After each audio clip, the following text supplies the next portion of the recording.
ಇದ್ರೊಳಗೆ ಎಲ್ಲಾ ತರದ ಅಂಶನೂ ಇರ್ತದೆ. ಕುರಿ ಗೊಬ್ಬರದಲ್ಲಿ ಯಾವ್ದೋ ಒಂಥರ ನ್ಯೂಟ್ರಿಯೆಂಟ್ ಎರಡ್ ತರ ಇರುತ್ತೆ.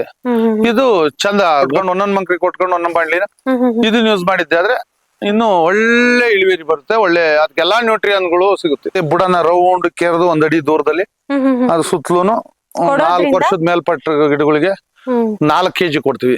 ಅದರಿಂದ ಇನ್ ದೊಡ್ಡ ಗಿಡಗಳಿಗೂ 4 kg ಮಿನಿಮಮ್ ಕೊಡ್ತೀವಿ. ಚಿಕ್ಕ ಗಿಡಗಳಿಗೆ 1 kg 1/4 kg ನಾರ್ಮಲ್ ಆಗಿ ಕೊಡ್ತೀವಿ.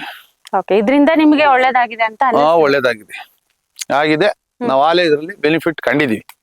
ನೀವೆಲ್ಲಾ ರೈತರಿಗೂ ಏನ್ ಸಂದೇಶ ಕೊಡ್ತೀರಾ ಸರ್? ಸಂದೇಶ ಏನಿಲ್ಲ, ಎಲ್ಲಾರು ಇದನ್ನ ಯೂಸ್ ಮಾಡಿದ್ದೆ ಆದ್ರೆ, ಬಳಕೆ ಮಾಡಿದ್ದೆ ಆದ್ರೆ ಒಳ್ಳೆ ಉತ್ತಮ ಫಸಲು ಮತ್ತೆ ಕೊಳೆ ರೋಗ ಮತ್ತೆ ಒಳ್ಳೆ ಇಳುವರಿ ಕಾಣಬಹುದು ಉತ್ತಮವಾಗಿ. ಏನಂದ್ರೆ ಈ ಭಾಗದ ರೈತರು ನಿಮ್ಮ ಕುರಿ ಗೊಬ್ಬರನೇ ಸೆಪರೇಟ್ ಆಗಿ ಹಾಕ್ತಾರೆ, ಕೋಳಿ ಗೊಬ್ಬರನೇ ಸೆಪರೇಟ್ ಆಗಿ ಹಾಕ್ತಾರೆ. ಇದನ್ನ ಯಾಕೆ ಕೊಡ್ಬೇಕು ಅಂತ ಅನ್ಸುತ್ತೆ? ಇದ್ರೊಳಗೆ ಎಲ್ಲಾ ತರ ನ್ಯೂಟ್ರಿಯನ್ಗಳು ಇರ್ತದೆ. ಇದ್ರೊಳಗೆ ಎಲ್ಲಾ ತರದ ಅಂಶನೂ ಇರ್ತದೆ. ಕುರಿ ಗೊಬ್ಬರದಲ್ಲಿ ಯಾವ್ದೋ ಒಂಥರ ನ್ಯೂಟ್ರಿಯೆಂಟ್ ಎರಡ್ ತರ ಇರುತ್ತೆ. ಇದು ಚಂದ ಒಂದೊಂದ್ ಮಂಕ್ರಿ ಕೊಟ್ಕೊಂಡು ಒಂದೊಂದ್ ಬಾಣ್ಲಿನ ಇದನ್ನ ಯೂಸ್ ಮಾಡಿದ್ದೆ ಆದ್ರೆ ಇನ್ನು ಒಳ್ಳೆ ಇಳುವರಿ ಬರುತ್ತೆ. ಒಳ್ಳೆ ಅದಕ್ಕೆಲ್ಲಾ ನ್ಯೂಟ್ರಿಯನ್ಗಳು ಸಿಗುತ್ತೆ.